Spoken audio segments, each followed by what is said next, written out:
Tá, então vamos lá para o estudo do capítulo 5 e 6 de Eclesiastes. Gente, depois eu leio as coisas aí, porque eu tô com receio de repente não dar tempo, tá bom? Porque o estudo é meio grande. Minhas anotações aqui, um monte. Olha, gente, eu imagino que todos vocês já vêm acompanhando o nosso estudo aí de Eclesiastes. Nós já estudamos 1, 2, 3 e 4. O que vem acontecendo em Eclesiastes? Na Bíblia, tá? Para quem não estiver se situando aí. Eclesiastes está falando sobre uma crise. O autor de Eclesiastes, que nós não podemos afirmar que seja Salomão, porque não tem essa afirmação na Bíblia, né? A gente não pode extrair da Bíblia o que não foi dito. Pode ter sido, existe uma possibilidade de ter sido Salomão, mas existem indícios também de que não seja, e aí na dúvida a gente chama o autor de Eclesiastes de mestre, porque Eclesiastes quer dizer eclésia. Eclésia é venham aprender aqui na Assembleia, e quem ensina na Assembleia é um mestre, então a gente chama o autor aqui de mestre. Esse mestre de Eclesiastes, ele está passando por uma crise existencial, ele está buscando sentido para a sua vida. E ele também está buscando sentido para a sua fé. Ele está numa crise tanto existencial como numa crise espiritual. E agora, a gente viu isso no decorrer dos capítulos de 1 a 4 até então. Agora de 5 a 6, o que a gente vai ver? Que isso continua, a crise dele continua, só que a crise dele agora, ela passou para o cenário financeiro. Os principais tópicos de Eclesiastes 5 e 6, e o tema é dinheiro. Para que dinheiro? E aí, os tópicos são a loucura de votos precipitados e a vaidade das riquezas. O que quer dizer aqui a loucura de votos precipitados?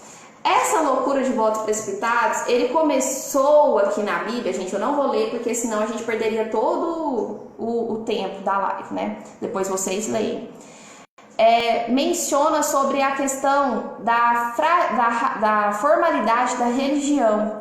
Ele vem aqui nesse contexto ainda buscando sentido na sua vida, questionando a formalidade da religião.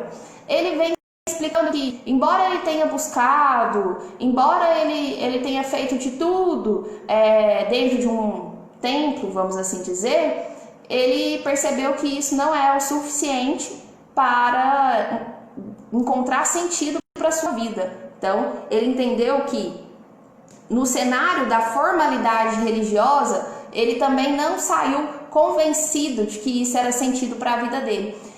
De fato, a gente vê em muitas pessoas religiosas. Já percebeu que algumas pessoas religiosas, aquilo que elas falam não nos convence, que a gente fica com a pulga atrás da orelha? Porque a pessoa lá dentro da igreja fala uma coisa, mas fora da igreja ela vive outra. Então, esse tipo de formalidade só para a igreja ver, não vai resolver a sua vida, não vai trazer sentido na sua vida. É o que ele fala aqui. Esse tipo de religiosidade formal, só para a igreja ver, ela é inútil, né? E aí depois ele vem dando continuidade na questão do cenário financeiro. Uma coisa bem atual, né, gente? Prestar atenção aqui no cenário financeiro. O que vem acontecendo com o cenário financeiro? A mesma coisa que aconteceu antes é o que está acontecendo agora também. Ele começa a observar a realidade de ter riquezas e de ter dinheiro. Então ele já passou por várias crises, né? E nesse momento ele está analisando se faz sentido ter riquezas, faz sentido ter dinheiro. O dinheiro, as riquezas vão responder às necessidades mais profundas do seu coração? Pensa aí. E ele pega e vem que não é possível fugir dessa realidade. Por quê? O dinheiro em si, embora você venha sempre buscando cada vez mais ter riquezas, não é também o que vai dar sentido na sua vida. Esse mestre aqui de Eclesiastes, ele está o tempo inteiro buscando sentido para a vida e ele entendeu que o dinheiro também não vai adiantar. Um pouco antes, eu já ia esquecendo aqui. Na parte da religiosidade, ele até explica o seguinte: Não façam promessas que vocês não vão cumprir. Porque às vezes acontece isso sim, a gente vira para Deus e fala, barganhando com Deus, Senhor, se me deres tal coisa, farei tal coisa. E depois você fala, Senhor, pensando bem, eu não vou fazer não. Porque aquilo que o Senhor me deu, embora o Senhor tenha me dado, não ficou assim muito bem do jeito que eu queria. Então eu não vou cumprir essa promessa não. Olha, se for para fazer promessa, cumpra a promessa, né? Se não for para cumprir, mas antes não faça. É o que ele diz aqui. E mostrando que a fragilidade humana, né, da religiosidade, daqueles ainda que falam que vão fazer uma coisa e depois não o fazem.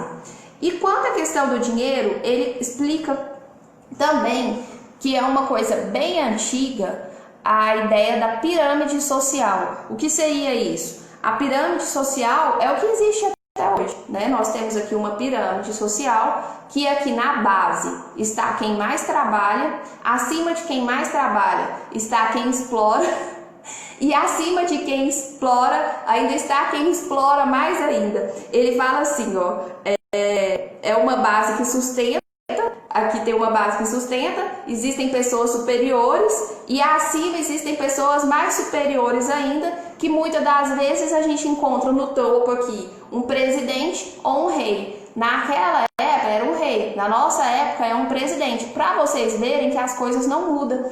E ele fala o seguinte, não mudam e não podem mudar, porque nós precisamos de governo, não dá para viver em anarquia. Então essa estrutura piramidal numa sociedade, ela é bíblica, viu? Ela sempre vai existir. Como o Pablo até já disse que os pobres sempre existirão, pois então, essa base aqui também sempre vai existir. Sempre vai ter ali uma base explorada e uma base que explora e outra base que explora mais ainda. Infelizmente, gente, é a realidade. Deixa eu ver aqui se eu não estou esquecendo de nenhum ponto, porque eu achei esse estudo um pouquinho difícil. Tá, fala que não é possível ter anarquia. E aí ele pega e fala assim, a riqueza adianta muito. Será que a riqueza adianta muito? Vamos ver. Por exemplo, quando você morre, você leva alguma coisa? Então a riqueza não faz muito sentido. Ele começa a analisar isso. Quando eu morrer, eu vou levar toda essa riqueza? Não vou levar. Então a riqueza não faz tanto sentido para minha vida. E quem vai ficar com essa riqueza? Nossa, pessoas que nem se esforçaram vão ficar com tudo que eu construí. Então realmente não compensa juntar todo esse dinheiro, juntar toda essa riqueza. Isso também não traz sentido para minha vida. Isso ele analisando, né? Tanto que aí existe até uma história de um homem que era muito rico e não desfrutou da riqueza que tinha. Quando ele estava perto de morrer, ele, por favor, me dê meia hora, eu troco toda a minha riqueza por meia hora de vida. E não adiantou. A sua riqueza e a sua vida, se Deus não quiser te manter aqui nesse mundo, a sua riqueza não compra a vida. Para você ver que a sua riqueza não é tão grande coisa assim, né? Aí ele pega e fala, beleza, então se o dinheiro não é tão importante assim, se o dinheiro não vai resolver tanto assim, então eu vou desfrutar de tudo que eu tenho. Aí ele pega e fala, então eu vou desfrutar de tudo que eu tenho. E aí ele fala, eu vou desfrutar de tudo que eu tenho, comendo bem, bebendo bem. Gente, esse homem gostava de comer e beber, porque quase todo capítulo fala que ele resolve comer e beber.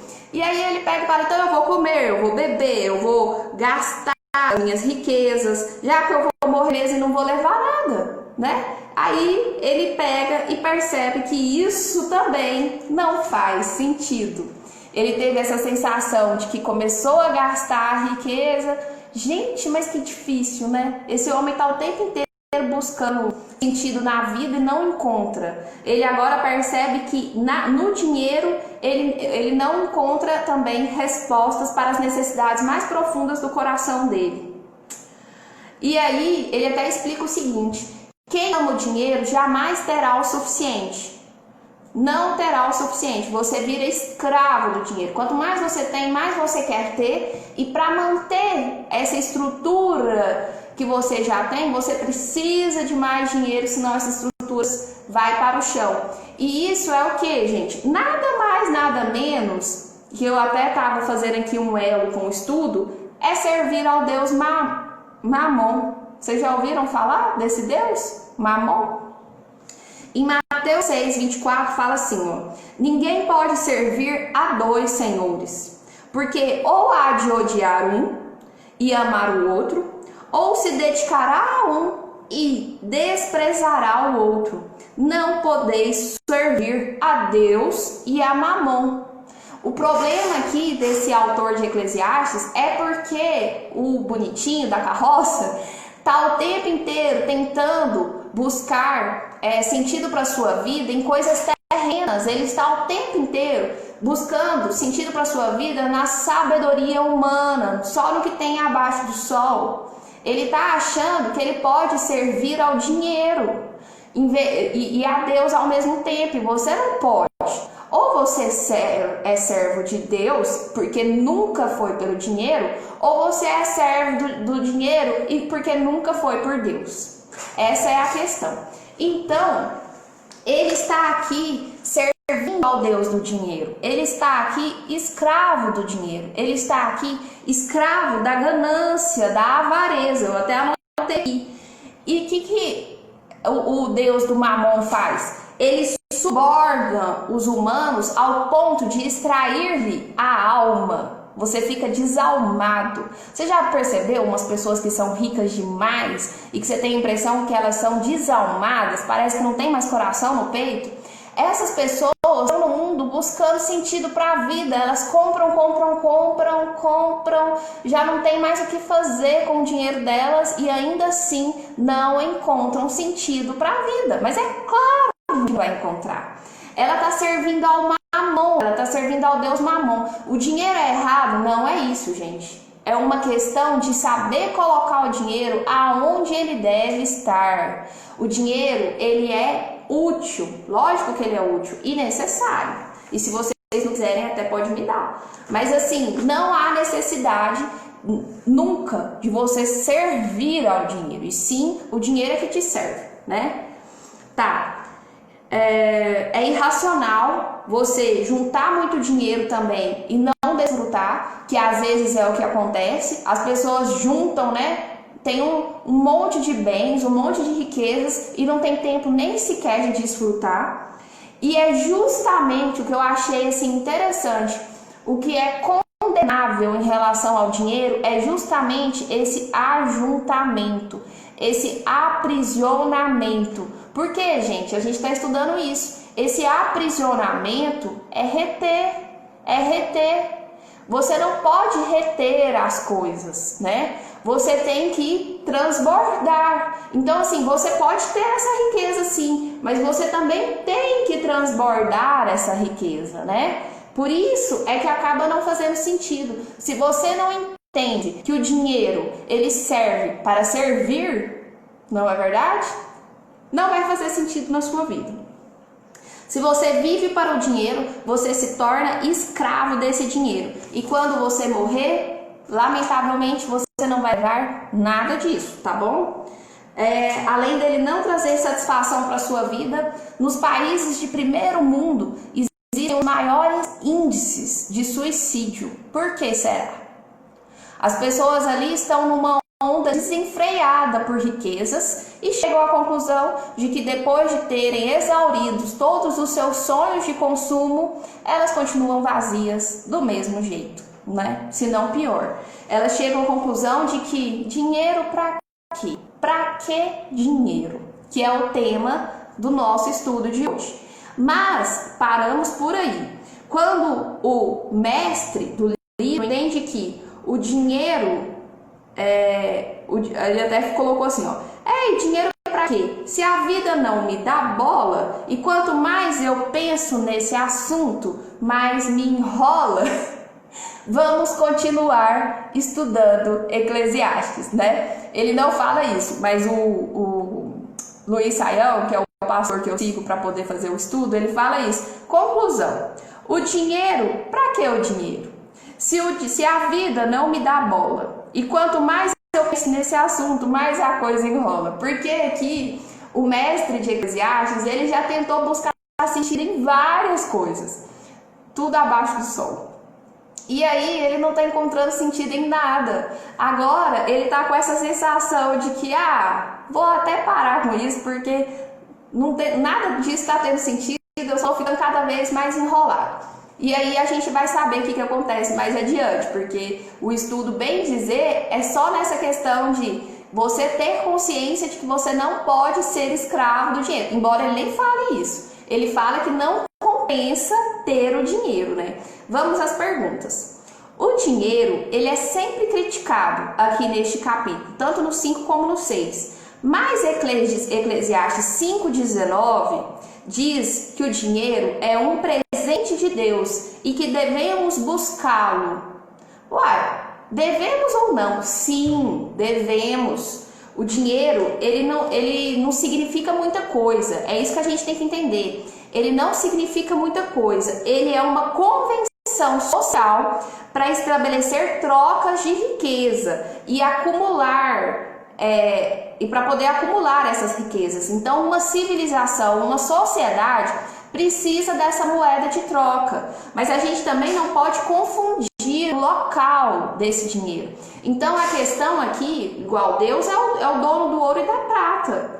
Deus é dono de todas as riquezas. Deus já te deu todas essas riquezas porque você é herdeiro dele, né? Você já, na sua posição de filho, né, de co-herdeiro com Jesus Cristo, você detém todas essas riquezas da terra e você só não está usufruindo porque você ainda não acordou para isso. A riqueza ainda está na mão de muitos, ou a riqueza ainda está na mão de poucos, porque você ainda não tomou posse da riqueza que deveria ser sua. Todos nós somos donos desse ouro e dessa prata de Deus. Ele nos deu e ele fala para que nós venhamos a usufruir desse dinheiro. O que o capítulo aqui exerce na nossa mentalidade é: tome cuidado aonde está esse dinheiro na sua vida. Então aqui é muito mais uma reflexão sobre a posição que o dinheiro está na sua vida, e não que o dinheiro seja algo ruim e que a gente não deva buscá-lo, tá bom? Deixa eu até ver se eu não esqueci de alguma coisa aqui. Tadadã, mais dinheiro, mais significado. Aqui, ó. Aqui questiona o ser humano mais do que o dinheiro, e as pessoas devem entender que o dinheiro não é a resposta para a vida. Quanto mais dinheiro você tem, não significa que a sua vida vai passar a ter sentido. Não é isso.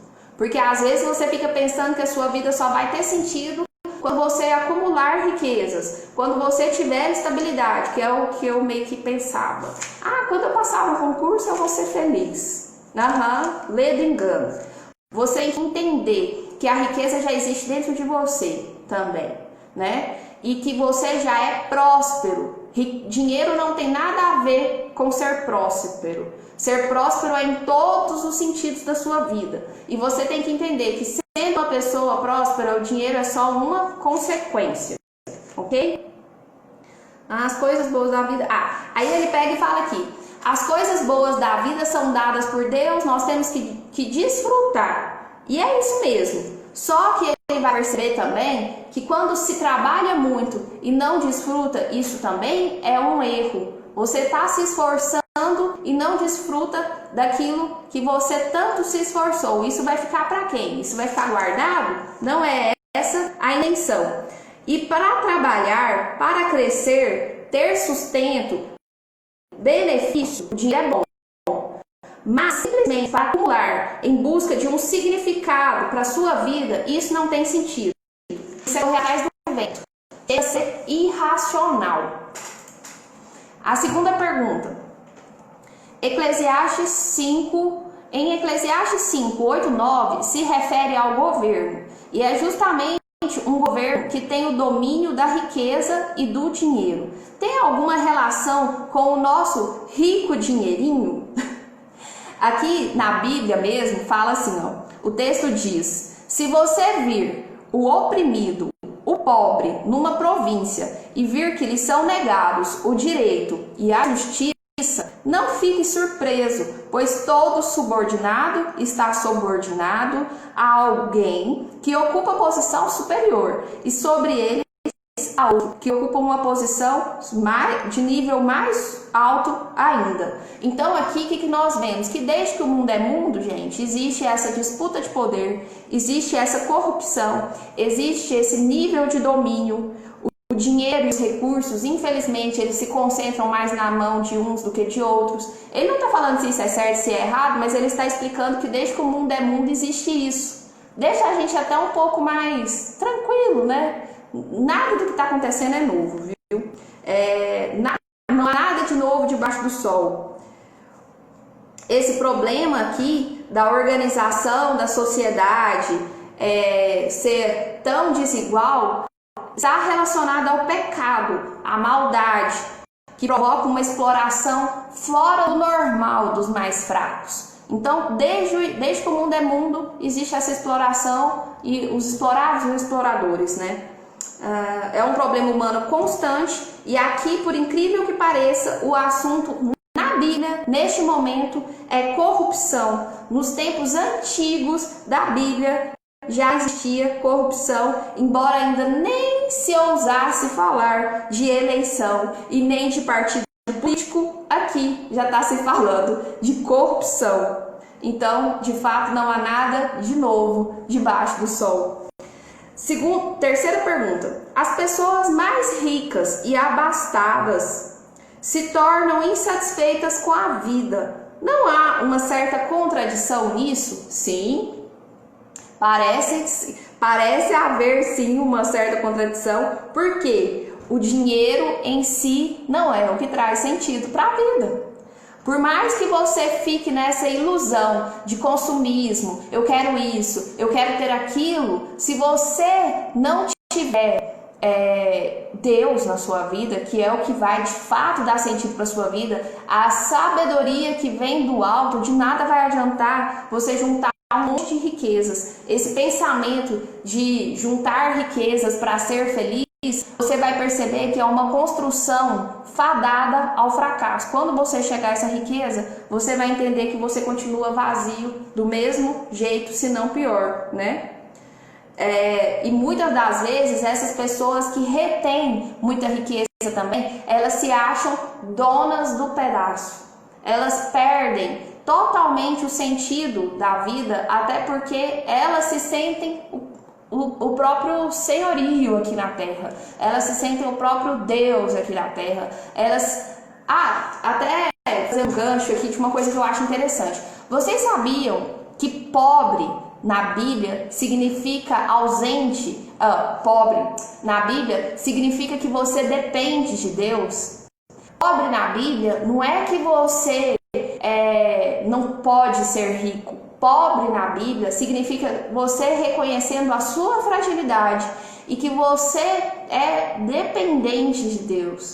Eu vou ser pobre o resto da vida, porque eu sou pobre de Deus, eu sempre preciso de Deus, eu sempre tenho sede de Deus.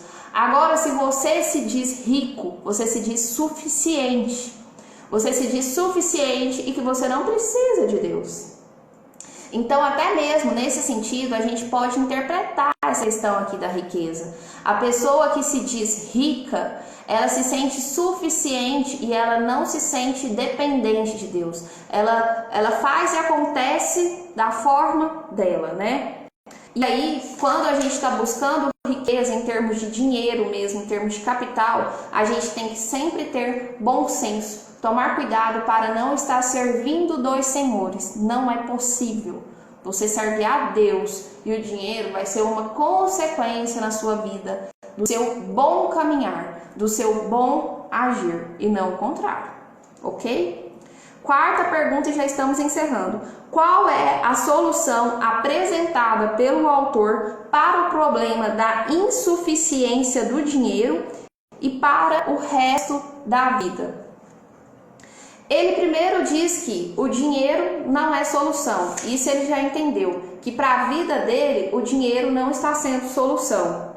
Ele também olhou para o mundo. Gente, esse autor aqui de Eclesiastes, a crise dele é tremenda. Ele já olhou para o mundo, ele viu que o mundo, com a visão pessimista dele, é fútil, ele já viu que a religião é formal, que não está levando ele para lugar nenhum. Ele já viu que não traz realização, só trabalhar. Ele já viu que não traz satisfação os prazeres desse mundo. Ele já viu que existe muita opressão no mundo. Ele já viu que existe futilidade e poder existente no mundo. Então tudo isso está fazendo ele ficar cada vez mais negativo, cada vez mais pessimista e cada vez mais ciente do quanto o ser humano é limitado. E de fato o ser humano é muito limitado. O que nos faz fortes, o que nos faz romper barreiras é Deus em nossas vidas. E aqui ele está olhando só abaixo do sol. Friso isso novamente. Ele está com o olhar da sabedoria humana, o tempo inteiro analisando todas essas questões. Quando você olha para a realidade do mundo só com o olhar humano, essa triste realidade aí mesmo que você vai ver. Não vai existir esperança para você. Mas aqui o que nós percebemos é que esse autor, embora esteja passando por toda essa crise existencial e espiritual, ele ainda tem esperança, porque ele ainda está questionando, porque ele ainda está buscando e porque ele ainda continua buscando. Tanto é que a gente ainda vai continuar também estudando para entender aonde esse cara vai chegar com esse tanto de pensamentos, né? E aí ele pega e fala, a vida é curta, a gente é limitado, vamos aproveitar para desfrutar do que a gente tem à disposição. Vamos comer, vamos beber, passar uma tarde em Itapuã, tomar uma água de coco. É uma ideologia brasileira, né, gente? Bem isso. Mas ele percebe que isso também não é a solução. Então você ficar rico e gastar todo o seu dinheiro também não vai ser a solução, não é o que vai preencher o vazio que existe no seu coração. Então, o que ele percebeu até agora é que tudo passa rápido.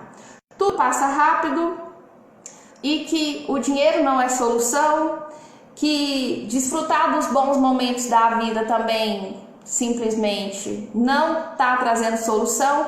Então, o tempo inteiro ele só reforça que está percebendo cada vez mais a fragilidade humana diante das contradições que o mundo oferece se a gente não tiver o nosso olhar voltado para Deus. Se você não tiver o seu olhar voltado para Deus, o mundo só vai te oferecer contradição. Nada encaixa, nada faz sentido, enquanto o seu olhar não destravar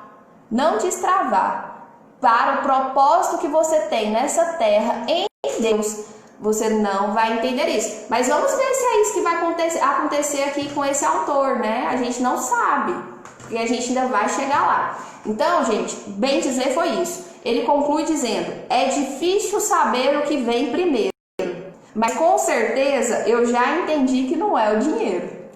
Então, essa é a nossa conclusão aqui do estudo de hoje, né? Falou no assunto de dinheiro, ops, eu tô aqui, tô precisando. Muitas vezes, olhando para a nossa vida prática, é difícil estabelecer prioridades. O que eu devo colocar em primeiro lugar, o que realmente é mais importante. Mas o conselho é, sabemos que não é o dinheiro. Então nós já entendemos que não é o dinheiro, não é a riqueza. Não é o muito ter que vai fazer sentido no seu ser, ok? Gente, então esse foi o estudo de hoje. Nós estudamos aqui hoje Eclesiastes 5 e 6. Isto é uma série, tá bom? Não perca o próximo capítulo, que vai ser amanhã já, 7 e o capítulo... Amanhã não, depois de amanhã eu vou estar explicando o capítulo 7 e o 8. Ok? Após a live, igual foi hoje. Bacana? Então é isso. Eu espero que vocês tenham gostado. Já entrou muita gente, já saiu muita gente. Eu não sei quem permaneceu aí desde o começo. Eu não vou correr o risco de ler tudo que vocês mandaram aqui. De que adianta o homem ganhar o mundo inteiro e perder a sua alma? De fato, não adianta nada, né? Se você não souber o que te impulsiona a buscar, se você não tiver consciência do que de fato te impulsiona a buscar tudo nesse mundo, e você não tiver a base correta, não tiver Deus em primeiro lugar, eu acho pouco provável que de fato as coisas venham fazer sentido na sua vida. Bem-vinda, Terezinha, falou que é a primeira vez que ela tá aqui. Gente, eu agora sou a titia Lorena. Vocês sabem que o Pablo Marçal é chamado de Titi, né? Eu sou a titia agora. Achei legal, porque aqui na minha cidade já tinha algumas pessoas que me chamavam de titia. Então é isso. Eu espero que vocês tenham entendido, gente. Eu prefiro ser pobre. Eu prefiro ser pobre por quê? Porque ser pobre não é de miserável, de não ter dinheiro. Ser pobre é ser dependente de Deus. Eu sempre serei pobre, porque eu sempre dependerei de Deus.